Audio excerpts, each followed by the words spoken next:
All right, let's formally begin with the class. Objective of today's class is that we are going to study probability from scratch. Inshallah, probability जो बड़ा अहम topic है, हर साल हमें नजर आता है। पेपर 1 में भी छोटा सवाल उसका बन जाता है और पेपर 2 में भी अक्सर एक बड़ा सवाल इसका आ जाता है। तो अगर ये हम सही तरीके से समझ लें तो टॉपिक आसान है। इनिशियली कुछ बच्चों को बाज़ औक़ात ऐसा लगता है कि इसमें काफ़ी सारी चीज़ें, लेकिन दर हकीकत ये एक आसान टॉपिक है और अगर आप सही तरीके से समझ लें तो इसमें कोई मुश्किल नहीं। कंसंट्रेशन इंपॉर्टेंट है और फोकस करके हर एक बात जो मैं आपको बताऊंगा आपने सुन ली। सबसे पहली बात, प्रोबेबिलिटी की तारीफ। ये प्रोबेबिलिटी होती क्या है? What is probability?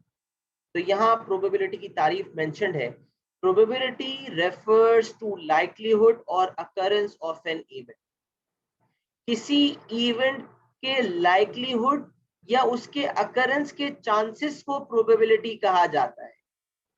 Probability refers to likelihood और अकरेंस ऑफ एन इवेंट। तो यहां से एक बात पता चली, ये फ्यूचर को टारगेट करता है। प्रोबेबिलिटी टारगेट्स फ्यूचर, जो चीज अभी हुई नहीं है, जो होने वाली है उसकी प्रोबेबिलिटी। जो चीज हो गई उसमें तो चांसेस की बात ही नहीं है ना। अब मैं आपसे मिसाल के तौर पे यहाँ लिखा है मिसाल, example, what are the chances of raining today. अब अगर बारिश, मौसम, बादल नजर आ रहे हैं, हम कह रहे हैं बारिश होने के चांसेस तो 90% है। बादल नजर नहीं आ रहे, सूरज है, हम कहेंगे आज तो 10% चांसेस है बस खाली बारिश की। लेकिन अगर बारिश ऑलरेडी हो चुकी है तब हम चांसेस की बात थोड़ी करेंगे, हम कहेंगे भाई बारिश तो हो गई है, तो चांसेस की बात क्यों? अब तो सबको पता है 100% बारिश हो गई, तो प्रोबेबिलिटी की बात ही नहीं है। प्रोबेबिलिटी की बात तो होगी ही तब जब कोई ऐसी चीज की बात हो जो अब तक हो ही नहीं है, जिसका फ्यूचर हम प्रेडिक्ट करने की कोशिश कर रहे हैं कि आगे इस इवेंट के हवाले से क्या मामलात होंगे। तो यहां से पता चला कि प्रोबेबिलिटी एक फ्यूचर इवेंट की होती है। ऐसा कोई मौका, ऐसी कोई इवेंट जो फ्यूचर में होने वाली हो, उसकी प्रोबेबिलिटी को प्रेडिक्ट करना, उसके चांसेस का अंदाजा लगाना, इसे हम प्रोबेबिलिटी कहते हैं। प्रोबेबिलिटी रेफर्स टू लाइक्लीहुड और अकरेंस ऑफ एन इवेंट, और मैंने वाजे कर दिया कि ये फ्यूचर इवेंट। मिसाल के तौर पे, what are the chances of raining today. अब आप और मैं जब बात करते हैं तो परसेंटेज की जबान में बात करते हैं। एक बच्चा कहता है सर 60% चांसेस हैं रेनिंग के, 60% चांसेस हैं। तो फिर प्रोबेबिलिटी क्या है? समझ लें, ये परसेंटेज को जब डेसिमल में कन्वर्ट कर देते हैं तो प्रोबेबिलिटी बन जाती। वो परसेंटेज जिसमें आप और मैं बात किया करते हैं, अगर उसी परसेंटेज को डेसिमल में कन्वर्ट कर दिया जाए तो वो प्रोबेबिलिटी कहलाएगी। अब 60% चांसेस हैं कि बारिश होगी, तो 60% की प्रोबेबिलिटी क्या है? तो हम बोलेंगे 60% का तो मतलब होता है 60/100, और अगर 60/100 को हम डेसिमल में कन्वर्ट कर लें तो ये बन जाएगा 0.6। 60% को कन्वर्ट कर लें तो बन जाएगा 0.6। तो ये जो 0.6 है ये हमारी प्रोबेबिलिटी है। This is our probability. तो क्या पता चला? प्रोबेबिलिटी एक फ्यूचर इवेंट की होती है और उसके चांसेस परसेंटेज फॉर्म में जो भी हों, अगर उसे डेसिमल में कन्वर्ट कर दिया जाए तो हमारे पास प्रोबेबिलिटी सामने आ जाएगी। अच्छा, अब ये प्रोबेबिलिटी किस चीज की है? तो मैं लिख रहा हूं, this is probability of raining. Probability of raining है 0.6। अच्छा, अब अगर मुझे कोई कहता है कि जब बारिश होने के चांसेस 0.6 हैं तो बारिश ना होने के चांसेस क्या होंगे? तो मैं कहूंगा बारिश ना होने के चांसेस होंगे 0.4। अच्छा ये कैसे, इस पे थोड़ी सी बात करते हैं। अगर इवेंट आर एक इवेंट है रेन, तो अगर मैं आर पे ये साइन लगा दूंगा ना, ये कहलाता है आर कॉम्प्लीमेंट, मतलब आर नॉट, मतलब this is probability of raining, ये रेनिंग है। तो आर के ऊपर ये छोटा सा जो लाइन है, या डैश कह लें या लाइन कह लें, ये जो डैश या लाइन है, इसका मतलब होता है ऑपोजिट ऑफ आर। तो आर का मतलब रेनिंग है, तो आर कॉम्प्लीमेंट का मतलब, ये सेट्स की जबान है बेसिकली कॉम्प्लीमेंट, तो मैं इसे कॉम्प्लीमेंट ही कहूंगा।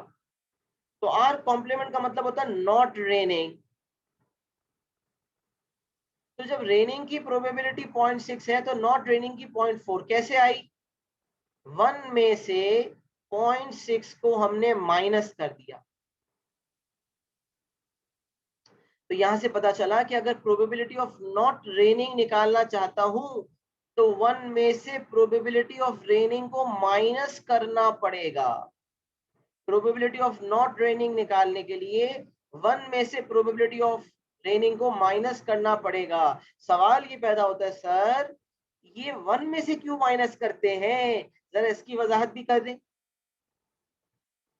तो सुने भाई, जब 60% चांसेस हैं बारिश होने के, तो मैक्सिमम चांसेस कितने होते हैं? मैक्सिमम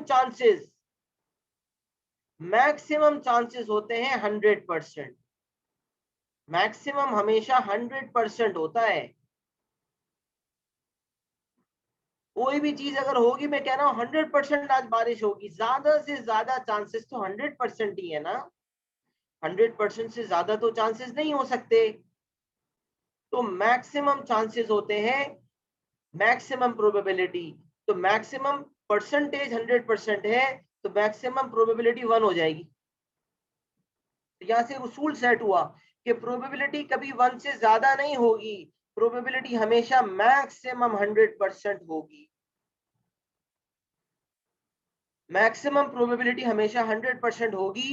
और अगर किसी इवेंट के होने के चांसेस पता चल जाएं, तो ना होने के चांसेस निकालने के लिए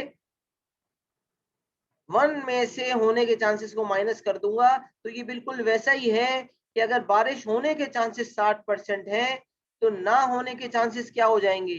तो हम 100% में से अगर 60% को माइनस कर देंगे, तो हमें 40% मिल जाएगा। तो जैसे 100% में से माइनस करते हैं, उसी तरह यहाँ पर 1 में से माइनस करेंगे। तो प्रोबेबिलिटी की जबान में मैक्सिमम प्रोबेबिलिटी 1 है, परसेंटेज की जबान में मैक्सिमम परसेंटेज 100% है। सही है। तो यहां तक जो हमने बात कही, इसको फिर समेटता हूं। प्रोबेबिलिटी है क्या चीज? प्रोबेबिलिटी रेफर्स टू लाइक्लीहुड और अकरेंस ऑफ एन इवेंट। कौन सी इवेंट? जो अब तक अकर नहीं हुई, फ्यूचर इवेंट, जो फ्यूचर में होगी। अब जो परसेंटेज है उस इवेंट के होने की, उसे डेसिमल में कन्वर्ट कर दिया, वही क्या कहलाएगी? प्रोबेबिलिटी। अच्छा भाई, कम से कम प्रोबेबिलिटी कितनी होती है? कम से कम, तो मैं कहूंगा कम से कम प्रोबेबिलिटी होती है 0%। कम से कम चांसेस कितने होंगे? कम से कम तो 0% होंगे। तो हम कहेंगे लीस्ट जो है वो 0% है। तो 0% को 0/100 करके डेसिमल में कन्वर्ट करेंगे, 0 ही आएगा। तो यहां से पता चला कि मिनिमम या लीस्ट प्रोबेबिलिटी जो है वो 0 होती है। जैसे लीस्ट परसेंटेज 0% है, वैसे लीस्ट प्रोबेबिलिटी 0 होगी। और मैक्सिमम जैसे मैक्सिमम परसेंटेज 100% होती है, वैसे मैक्सिमम प्रोबेबिलिटी 1 होगी। और बारिश होने के चांसेस को और बारिश ना होने के चांसेस को अगर मैं ऐड कर दूं, तो आंसर 1 आएगा। इसी बात को मद्देनजर रखते हुए ये ऊपर वाली बात निकली, ये सेम इक्वेशन रीअरेंज हुआ।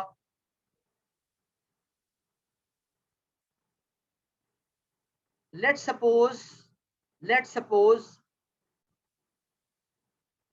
आज रात को हम ईद का चांद देखेंगे, आज 29वां रमजान है, लेट्स सपोज, ऑल्दो नहीं है, अज्यूम कर लेते हैं, लेट्स सपोज आज 29 रमजान है। अब कल ईद हो भी सकती है और नहीं भी हो सकती। तो अब हम जब प्रिडिक्शन कर रहे हैं, फ्यूचर की प्रिडिक्शन, तो हम कह रहे हैं कल ईद होने के चांसेस 40% हैं। तो कोई पूछता है बताओ ईद ना होने के चांसेस क्या होंगे, तो अगला बोलेगा भाई टोटल चांसेस 100% होते हैं, उसमें से 40 को माइनस कर दें तो 60%। या अगर ईद होने के चांसेस 30% है, तो ईद ना होने के चांसेस कितने होंगे, 70%। तो चांसेस को टोटल परसेंटेज 100 है, उसमें से किसी इवेंट के होने के या ना होने के चांसेस को माइनस करेंगे तो जो दूसरा एस्पेक्ट होगा वो सामने आ जाएगा। मतलब ईद होने के चांसेस पता चल जाए तो 100 में से माइनस करके ना होने के पता चल जाएंगे, और ईद ना होने के चांसेस पता चल जाए तो 100 में से माइनस करके ईद होने के चांसेस पता चल जाएंगे। तो किसी इवेंट के होने के चांसेस पता चल जाए तो 100 में से माइनस करके ना होने के चांसेस आ जाते हैं, और किसी इवेंट के ना होने के चांसेस पता हो तो 100 में से माइनस करके उसके होने के चांसेस आ जाते हैं। तो पता ये चला कि होने किसी इवेंट के होने के चांसेस और ना होने के चांसेस की प्रोबेबिलिटी मिलाकर 1 होती है। ये जनरल फॉर्म में अगर मैं आपके सामने लिखूं तो probability of an event plus probability of P E का मतलब probability of an event occurring, event होने के चांसेस, और ई कॉम्प्लीमेंट, ई के ऊपर लाइन या डैश बना दिया तो probability of E plus probability of E complement will be equals to 1।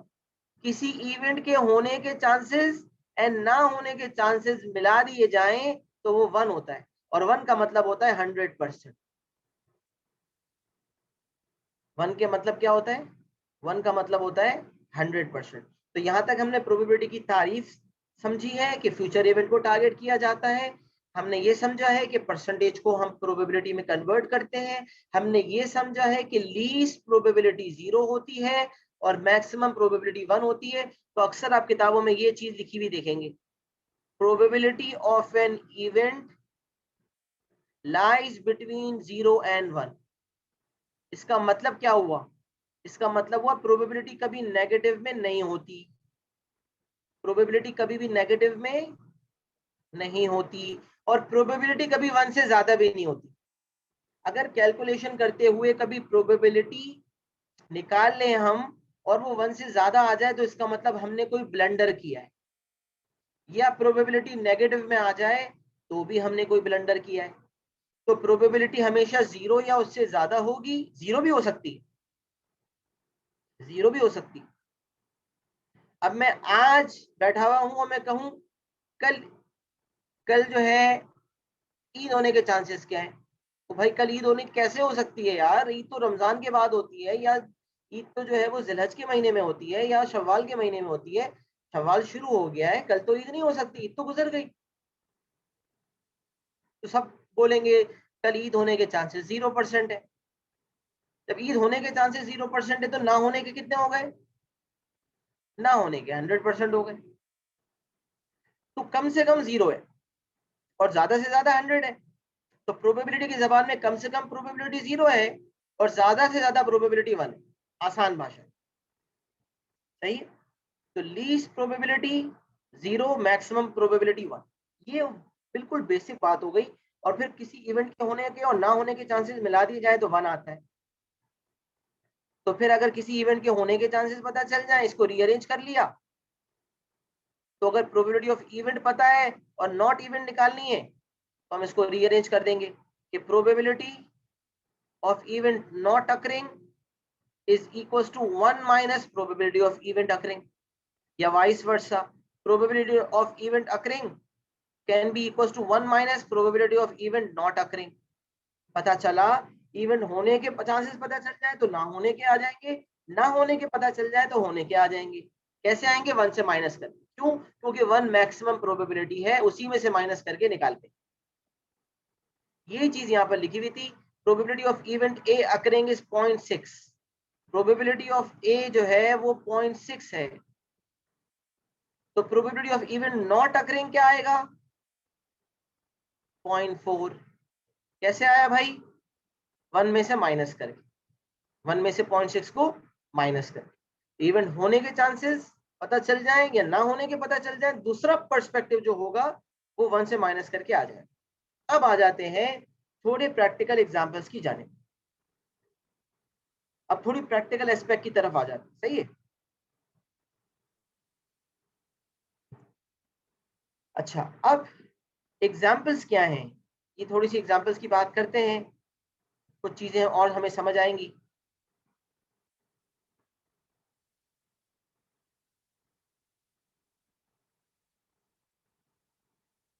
अब देखें, एग्जाम्पल ये है कि भाई एक एक एग्जाम्पल हम डाइस के हवाले से ले लेते हैं और एक एग्जाम्पल हम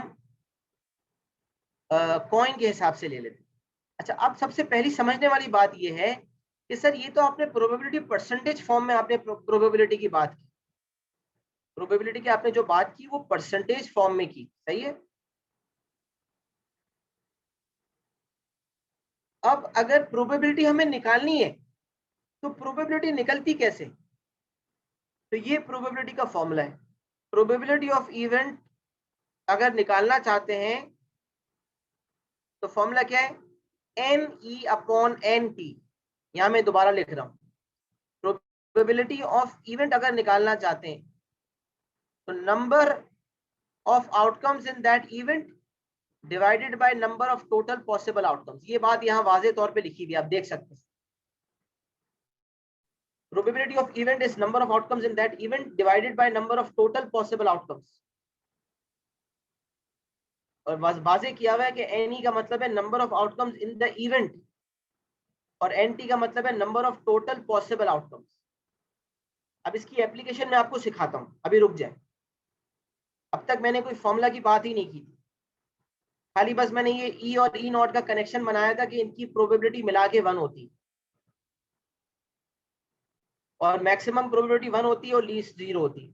अब प्रोबेबिलिटी को निकालना सिखा रहा हूं कि अगर कभी सवाल मौजूद हो और प्रोबेबिलिटी हमें निकालनी हो तो सवाल किस तरह से आएगा और प्रोबेबिलिटी किस तरह से निकाली जाएगी।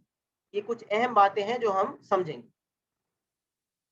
तो अगर प्रोबेबिलिटी हमें निकालनी है तो फॉर्मूला क्या है? Probability of an event is equal to number of outcomes in that event divided by number of total possible outcomes, NE upon NT। तो P का मतलब probability of an event, NE का मतलब number of outcomes in that event, NT का मतलब number of total possible outcomes. सही है? अब मैं एक एग्जांपल रोलिंग अ डाइस का देता हूं। रोलिंग अ डाइस के हवाले से ये एग्जांपल आपके सामने मौजूद है। रोलिंग अ डाइस, डाइस क्या होता है? हम सबने डाइस देखा होगा। डाइस में कितने आउटकम्स होते हैं? तो हर बच्चा कहेगा कि डाइस में 6 आउटकम्स होते हैं। यहाँ इसको चेंज करके कर देते हैं अ फेयर डाइस। फेयर क्या है, अनफेयर क्या है, ये लंबी गुफ्तगू यहाँ पे हमारे काम की नहीं है। एक फेयर डाइस है जो रोल हुई, एक फेयर डाइस रोल हुई, उसमें कितने आउटकम्स होंगे? तो हम कहेंगे there are all together how many outcomes? 6 outcomes. कहीं आपको डाई भी लिखा हुआ नजर आएगा, DIE, और कहीं डाइस लिखा हुआ नजर आएगा। एक डाइस में कितने आउटकम्स होते हैं? 6 आउटकम्स होते हैं। तो जब मैंने डाइस को फेंका, जब डाइस फेंका तो डाइस में NT कितना है? NT 6 है। NT का मतलब number of total possible outcomes. Dice को फेंकने में 6 आउटकम्स आते हैं, या 1 आएगा या 2 आएगा या 3 आएगा या 4 आएगा या 5 आएगा या 6 आएगा। तो ऑल टुगेदर 6 आउटकम्स है, 1 2 3 4 5 6, ऑल टुगेदर 6 आउटकम्स है और वो 6 आउटकम्स में से कोई भी आउटकम आ सकता है, तो टोटल पॉसिबल आउटकम्स हो गए 6। अब ये इवेंट की बात कहां से आ गई? इवेंट क्या है? फिर इवेंट एग्जामिनर डिफाइन करेगा और फिर उस इवेंट की प्रोबेबिलिटी पूछेगा। सवाल का सिनेरियो पढ़ते हुए, जैसे ही सवाल का सिनेरियो पढ़ेंगे, टोटल पॉसिबल आउटकम्स हमें समझ आ जाएंगे। और उसके बाद अगर हम स्पेसिफिक पार्ट्स पे आएंगे तो हमें ये पता चल जाएगा कि किस इवेंट की प्रोबेबिलिटी निकालनी है। तो पार्ट नंबर 1 जरा पढ़ें गौर से। पार्ट नंबर 1 क्या कहता है? पार्ट नंबर 1 कहता है, मैं इंशाल्लाह कॉपी करने का मौका दूंगा, उसकी फिक्र ना करें, पहले आप देख लें। A fair dice is rolled. What is the probability that when the dice is rolled, an even number is obtained? What is the probability that when the dice is rolled, an even number is obtained? अब examiner event कौन सी event की बात कर रहा है? Even number की बात कर रहा है। तो इवन नंबर का होना हमारी इवेंट है। इवेंट क्या है? इवन नंबर का होना। अब मैं कहता हूं प्रोबेबिलिटी ऑफ इवन नंबर बताओ। तो किसी भी इवेंट की प्रोबेबिलिटी निकालने के लिए उस इवेंट की नंबर ऑफ आउटकम्स ऊपर आते हैं और टोटल नीचे आते हैं। तो मुझे बताएं 6 आउटकम्स में से इवन नंबर कितने हैं? तो हर कोई कहेगा 2। इवन नंबर कौन कौन से होते हैं? 2, हर वो नंबर जो डिविजिबल बाय 2 हो। 2, 4 एंड 6।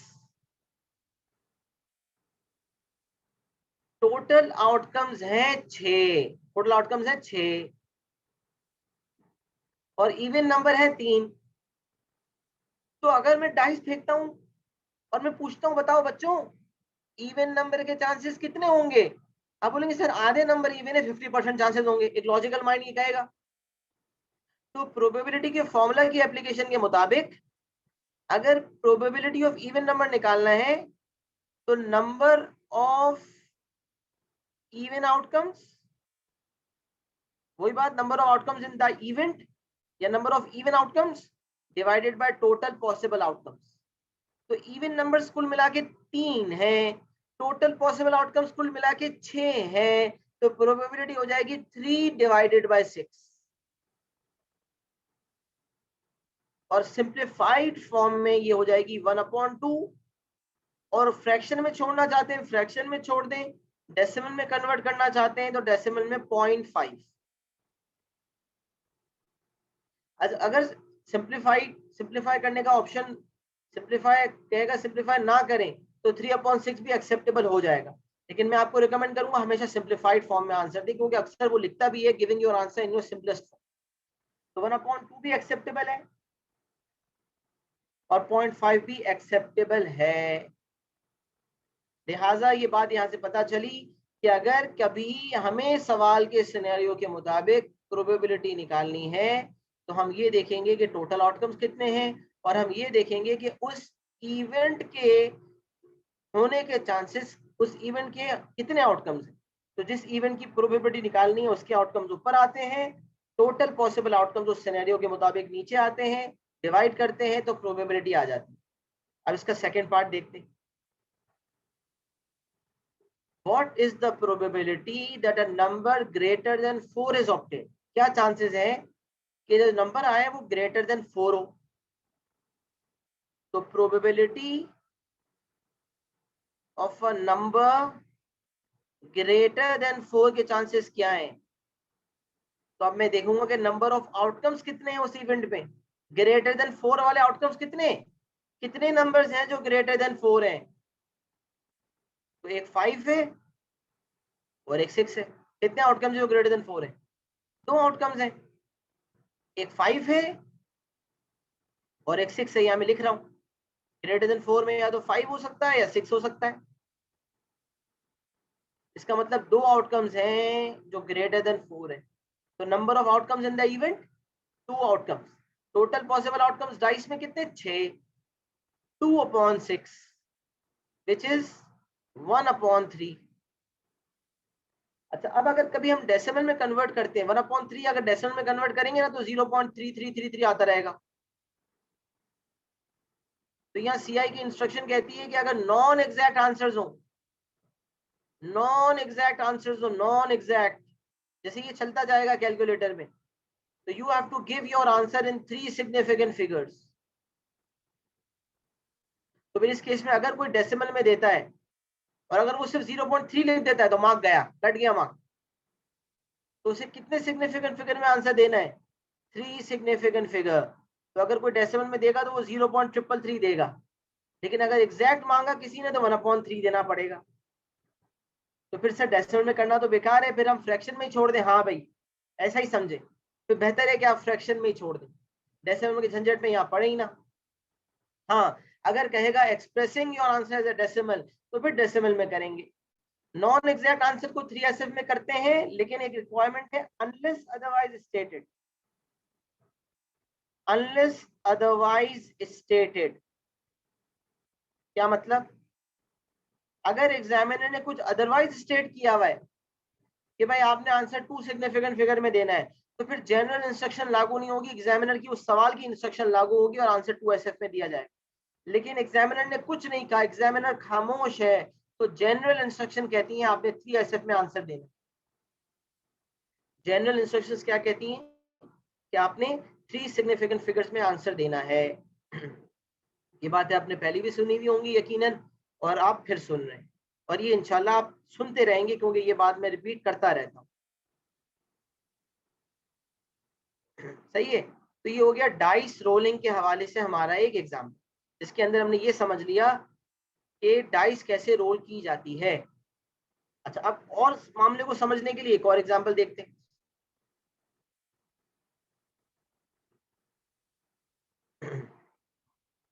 अच्छा, टॉसिंग अ कॉइन के हवाले से कोई एग्जांपल नहीं दिया, टॉसिंग अ कॉइन की बात करते हैं। अगर हमने एक कॉइन टॉस किया तो कॉइन टॉस करने के टोटल आउटकम्स क्या होते हैं?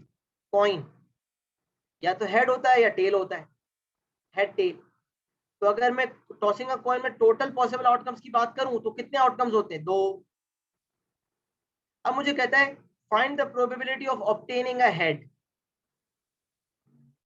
Find the probability of obtaining a head. तो मैं बोलूंगा प्रोबेबिलिटी ऑफ हेड्स निकालने के लिए number of heads divided by number of total possible outcomes. जिस इवेंट की प्रोबेबिलिटी निकालनी है उसके नंबर ऑफ आउटकम्स ऊपर आते हैं, टोटल नीचे आता है। तो नंबर ऑफ हेड्स कितने? 1, और number of total possible outcomes कितने? 2। तो प्रोबेबिलिटी ऑफ हेड कितनी हो गई? 1/2। सिमिलरली प्रोबेबिलिटी ऑफ टेल निकालनी होती तो भी, तो पता ये चला कि अगर किसी इवेंट के होने के चांसेस निकालने हैं तो फॉर्मूला कहता है कि उस इवेंट के जितने आउटकम्स हैं वो न्यूमरेटर में और टोटल पॉसिबल आउटकम्स डिनोमिनेटर में आ जाएंगे। सही है। ये हो गई प्रोबेबिलिटी की बेसिक डेफिनेशन की एप्लीकेशन, उसके फॉर्मूला की एप्लीकेशन। चैट मैसेजेस भरपूर आए हुए, लेकिन मैं भी देख नहीं रहा हूँ क्योंकि मैं भी पढ़ाने पे फोकस कर रहा हूँ, दोनों चीजें अभी साथ नहीं कर सकते। एग्जाम्पल की जानिब करते हैं, एग्जाम्पल की जानिब देखते हैं। अ bag contains 5 red 4 blue 6 yellow. अब एक बैग है, लिख लेते हैं कि इसमें 5 रेड है, 4 ब्लू है और 6 येलो है। अब एग्जामिनर सवाल किस तरह से देता है? कहता है 1 ball is chosen at random from the bag, 1 ball is chosen at random from the bag, find the probability that it is a yellow ball। Probability निकालें कि वो एक येलो बॉल है। तो मैं कहूंगा probability of a yellow ball is equals to number of yellow balls divided by total number of balls। Total हमेशा कहाँ आता है? टोटल हमेशा कहाँ आता है? डिनोमिनेटर में, नीचे आता है। और जिस इवेंट की प्रोबेबिलिटी निकालनी है उस इवेंट में जितने आउटकम्स है वो कहाँ आते हैं? वो न्यूमरेटर में आते हैं। तो नंबर ऑफ येलो बॉल्स कितनी हो गई? नंबर ऑफ येलो बॉल्स हो गई 6, और टोटल नंबर ऑफ बॉल्स कितनी है? टोटल नंबर ऑफ बॉल्स कितनी है? तो आप काउंट कर लें, टोटल नंबर ऑफ बॉल्स निकाल लेते हैं। टोटल बॉल्स हैं 5 red plus 4 blue plus 6 yellow, तो ये कुल मिला के हो जाएगा 15। टोटल बॉल्स कितनी है 15, येलो बॉल्स कितनी है 6। येलो बॉल्स की प्रोबेबिलिटी निकालनी है, 6 येलो है ऊपर आ जाएंगी, टोटल 15 है नीचे आ जाएंगी, 6 डिवाइडेड बाय 15। सिंपलेस्ट फॉर्म में करेंगे 3 2 जा 6, 3 5 जा 15, 2/5 जो कि राउंड ऑफ होके डेसिमल में 0.4 बन जाएगा। कोई 2/5 दे देता है वो भी सही है, कोई 0.4 दे देता है वो भी सही है। आंसर सिंप्लीफाइड फॉर्म में दें, डेसिमल में दें या फ्रैक्शन में दें, मसला नहीं है। सही है। तो यहां से हमने ये बात समझी कि अगर हमें प्रोबेबिलिटी निकालनी है तो उस इवेंट के, जिस इवेंट की प्रोबेबिलिटी निकालनी है उसके आउटकम्स ऊपर आते हैं और टोटल पॉसिबल आउटकम्स जो है वो नीचे आ जाते हैं। ये बात जो है वो वाज़ेह तौर पे मैंने आपके सामने रख दी। सही है। अच्छा, अब ये जितनी भी गुफ्तगू हुई है उसकी तमाम एक्सप्लेनेशन इस वक्त आपके स्क्रीन के सामने है। अब मैं चैट मैसेजेस भी देखता हूँ, अगर कोई किसी की कोई बात है तो वो भी इंशाल्लाह हम देख लेते हैं।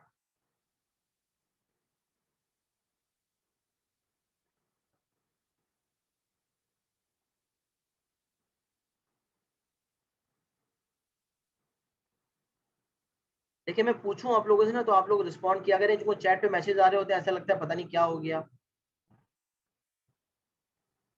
तो लिहाजा हमारा जो ऑब्जेक्टिव है वो ये होना चाहिए कि जब हमें प्रोबेबिलिटी निकालनी है, हमारा ऑब्जेक्टिव ये होना चाहिए कि हम पहले टीचर की गुफ्तगू को सुनेंगे, उसके बाद हम मैसेजेस करेंगे। ऐसे मैसेज आप करते हैं, मैं पार्टिसिपेशन मांग रहा हूँ तो अलग बात है, नहीं मांग रहा हूँ तो आप खामोश रहें, क्योंकि मैं मैसेज पढ़ नहीं सकता, मेरा समझाने पे फोकस होगा। सही है। मैं अगर पार्टिसिपेशन मांगूंगा तो आप पार्टिसिपेशन देंगे, मैं अगर नहीं कहूंगा तो फिर आप सुनेंगे गौर से, और उसके बाद सवाल वगैरह का जो मौका होगा वो मैं आपको दूंगा।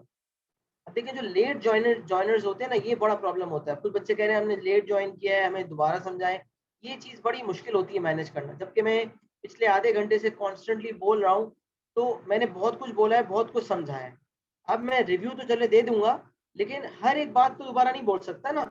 लिहाजा प्लीज पंक्चुअलिटी का बहुत ख्याल रखें, टाइम पे आए, क्योंकि अगर टाइम पे नहीं आएंगे तो फिर सारा मामला खत्म हो जाएगा, फिर जो है आपको नहीं समझ आएगा, फिर पूरी क्लास डिस्ट्रैक्ट होगी, और ये चीज़ मैं बिल्कुल अफोर्ड नहीं कर सकता। मैं एक छोटा सा रिव्यू करता हूँ, बाकी जिन बच्चों ने सुन लिया समझ लिया प्लीज़ वो कॉपी करने लग जाएं। यकीनन आप लोगों ने कुछ ने कॉपी किया भी होगा, लेकिन जब मैं समझा रहा हूँ तो फोकस किया करें सुनने पे। समझ आ गया है या नहीं भी समझ आया कोई चीज़ तो आप पहले नोट्स बना लें, लिख लें जो सारी चीज़ें मैंने लिखी हैं। जितने भी नोट्स मैंने लिखे हुए हैं, जो एग्जाम्पल्स मैंने लिखे हुए हैं, उसको आप अच्छी तरह कॉपी कर लें, फिर किसी का कोई सवाल होगा तो इंशाल्लाह उसको ले लेंगे। तो पहले थोड़ा सा मुझे भी सांस लेने का मौका दे दें, 30 मिनट से, इसलिए मैं बोल रहा हूँ थोड़ा सा मैं सांस ले लेता हूँ, आप थोड़ा लिख लें, फिर इंशाल्लाह किसी का कोई सवाल होगा तो मैं सवाल ले लेता हूँ, और फिर एक इंशाल्लाह छोटा सा ओवरव्यू भी करवा दूंगा। तो मैं आपको तकरीबन 12:44 हो रहे, 5-6 मिनट देता हूँ, 12:50 तक आप जो है वो नोट्स लिख लें, जितना भी मटेरियल है उसको कॉपी में नोट्स लिख लें। 11th का एक सेपरेट जर्नल बना के रजिस्टर में आप प्रॉपर तरीके से नोट्स बना लें इंशाल्लाह। फिर कोई मसला होता है, कोई सवाल होते हैं तो इंशाल्लाह ले लेते हैं, और रिव्यू भी दे देता हूँ इंशाल्लाह ओवर।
तो बेटा जब कॉपी कर लें तो एक्नॉलेज कर दीजिएगा कि वी हैव डन, डन लिख दीजिएगा खाली चैट पे, right. Once you have copied, right done, ताकि मैं जो है वो फिर समझ जाऊं कि हो गया कॉपी।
अच्छा बेटा, तकरीबन ने कॉपी कर लिया है, किसी ने कॉपी नहीं किया तो वो कॉपी करता रहे और स्क्रीनशॉट ले ले, ताकि अगर क्लास एंड हो जाती है तो आप आराम से इसको लिख लें, सही है। तो मैं क्या करना चाह रहा था कि थोड़ा सा एक दफ़ा ओवरव्यू देना चाह रहा था, ताकि ओवरव्यू मैं आपको दे दूं। उसके बाद अगर किसी का कोई छोटा मोटा सवाल हो तो वो पूछ सकता है, कुछ ने चैट पे पूछे, उनको मैंने रिस्पॉन्ड कर दिया। लेकिन अगर किसी का कोई सवाल है तो वो समझता है कि वो टाइपिंग से नहीं हल हो सकता, या टाइपिंग में उसको जवाब नहीं मिल पाया, तो वो रेज हैंड करके मुझसे पूछ सकते हैं। कोई ऐसा मसले वाली बात इसमें नहीं। तो बाकी स्क्रीनशॉट सब ले लें, ताकि अगर किसी को कोई चीज़ कॉपी करनी हो तो वो कॉपी कर ले। इसीलिए मैंने स्क्रीन लिखी हुई है, आप इसका स्क्रीनशॉट ले लें और उसके बाद अपने पास कॉपी इसको कर लीजिएगा, अपने पास इत्मीनान से कोई चीज़ रह गई हो तो। अच्छा, अब हमने स्टार्ट ये लिया, जब हमने प्रोबेबिलिटी का स्टार्ट लिया तो हमने सबसे पहले ये बात कही कि प्रोबेबिलिटी किसी भी इवेंट की निकालने के लिए, किसी भी इवेंट जिसकी हम बात करते हैं वो फ्यूचर इवेंट होती है। प्रोबेबिलिटी हमेशा फ्यूचर इवेंट की निकलती है। अच्छा, ये जो एग्जांपल था, what are the chances of raining today, यहाँ हमने प्रोबेबिलिटी कैलकुलेट नहीं की है, गैस की है। ये एग्जांपल मैंने सिर्फ समझाने के लिए दिया था। अब एग्जामिनेशन में थोड़ी आएगा कि यार आज आप पेपर दे रहे हो सीआई का, बताओ कल कल जो है वो बारिश होने के चांसेस क्या है, वो भाई हमें क्या पता, हर बच्चे का आंसर अलग होगा, इसमें तो सब्जेक्टिविटी हो जाएगी। तो ये सवाल एग्जाम में थोड़ी ना आएगा। और ये what are the chances of running today तो सब्जेक्टिव बात है। एक बच्चा कहेगा 60% है, एक बच्चा कहेगा 70% है, तो प्रोबेबिलिटी सबकी अलग होगी। तो वो सिर्फ ये कॉन्सेप्ट समझाने के लिए मैं ये एग्जाम्पल लाया था कि परसेंटेज जो हम कहते हैं, जिससे उसी को डेसिमल में कन्वर्ट करते हैं तो प्रोबेबिलिटी आ जाती है। तो प्रोबेबिलिटी परसेंटेज का जो डेसिमल वर्जन है वो प्रोबेबिलिटी कहलाती है, इसीलिए मैंने इसकी बात की। एग्जामिनेशन में कोई ऐसी सब्जेक्टिव चीज नहीं आएगी जिसका हर बच्चा अलग आंसर दे रहा हो, नो। एग्जामिनेशन में जिस तरह के सवाल आएंगे वो मैंने आपके सामने फेयर डाइस इज रोल्ड, और ये जो मैंने टॉसिंग कॉइन वाली बात की, और जो bag contains 5 red 4 blue 6 yellow वाली बात की, इस तरह के सवाल आएंगे छोटे मोटे, वो भी 1-2 नंबर के। और जो और मजीद कॉम्प्लेक्सिटी इसमें इन्वॉल्व होगी वो इंशाल्लाह हम वक्तन फवक्तन सीखते रहेंगे, क्योंकि आज हमने सिर्फ प्रोबेबिलिटी को इंट्रोड्यूस किया है और हमने कुछ बेसिक गुफ्तगू की है और हमने कुछ छोटी मोटी चीजों को समझा है, ताकि जो है वो हमें कॉन्सेप्ट समझ आ जाए कि दरअसल प्रोबेबिलिटी है क्या। तो आज मैंने सिर्फ तारुफ करवाया इसका कि प्रोबेबिलिटी क्या चीज है और बेसिक प्रोबेबिलिटी कैसे निकलती है। ये जो चांसेस वाली बात है ये तो गैसिंग वाली बात है, सब्जेक्टिविटी, एग्जाम में कोई इस तरह की चीज नहीं आती। एग्जामिनेशन में एक सर्टेन बात आएगी जिसका आंसर हर बच्चा सेम दे। अब जैसे अगर फेयर डाइस रोल वाला सवाल आता है तो हर किसी को पता है कि इवन नंबर के आने के चांसेस 3/6 यानी कि 1/2 है, और ग्रेटर देन 4 नंबर आने के चांसेस 2/6 यानी कि 1/3 है।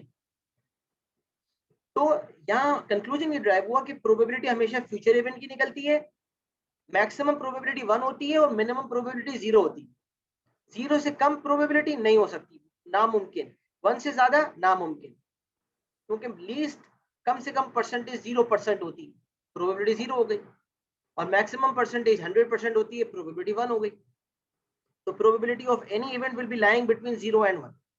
फिर हमने सीखा probability of event plus probability of not event, E complement. ये जो ई के ऊपर लाइन बनी हुई नजर आ रही है आपको, probability of event plus probability of E complement, मतलब event occurring plus event not occurring is equal to 1।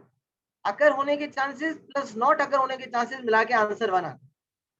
तो अगर मुझे ना अकर होने के निकालने हो और अकर होने वाले पता चल जाए, मतलब इवेंट के होने के चांसेस पता चल जाए और ना होने के चांसेस पता लगाने हो, तो 1 में से माइनस कर देंगे। अगर इवेंट ना होने के चांसेस पता चल जाए और होने के निकालने हो तो भी 1 से माइनस कर आती। तो 1 में से किसी एक की, यही बात मैं बारिश की एग्जांपल दी, रेनिंग के चांसेस अगर दिए हुए हैं और नॉट रेनिंग के निकालने, तो 1 में से रेनिंग के माइनस कर देंगे। प्रोबेबिलिटी निकालनी हो तो फॉर्मूला क्या फॉलो होता है, number of outcomes in that event divided by number of total possible outcomes. Event के outcomes divided by total outcomes जब हम करेंगे तो हमारे पास प्रोबेबिलिटी उस इवेंट की आ जाएगी, जिसको हमने मुख्तलिफ एग्जांपल्स के थ्रू समझा। सही है। अब मैंने कुछ रिव्यू भी दे दिया और मैंने A to Z, मेरे ख्याल से मेरी पेस बहुत स्लो है, मैंने बहुत आराम से बहुत आहिस्ते से चीजें स्टार्ट करवाई, जो कि मेरा अंदाज है कि मैं आराम से कोशिश करके समझाऊं ताकि आपको हर चीज समझ आ जाए। फिर भी अगर किसी का कोई डाउट है तो वो रीजन करके पूछ सकता है, चैट में भी पूछ सकता है।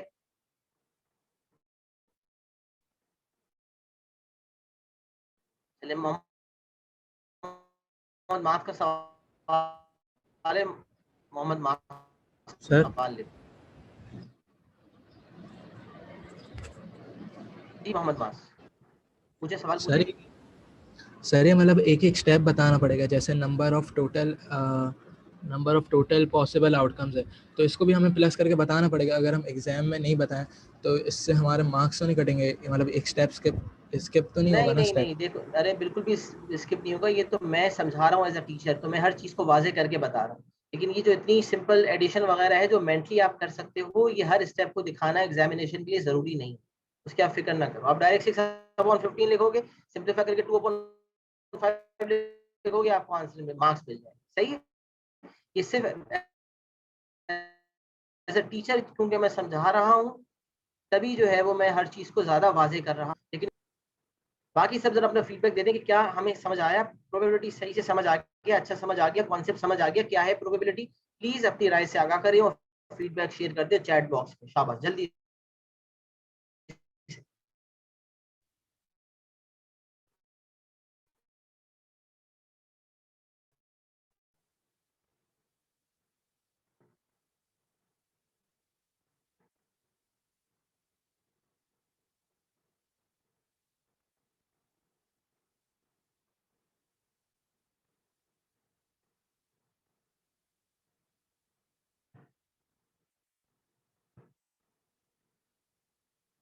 चलिए, अल्हम्दुलिल्लाह पॉजिटिव रिस्पांस है।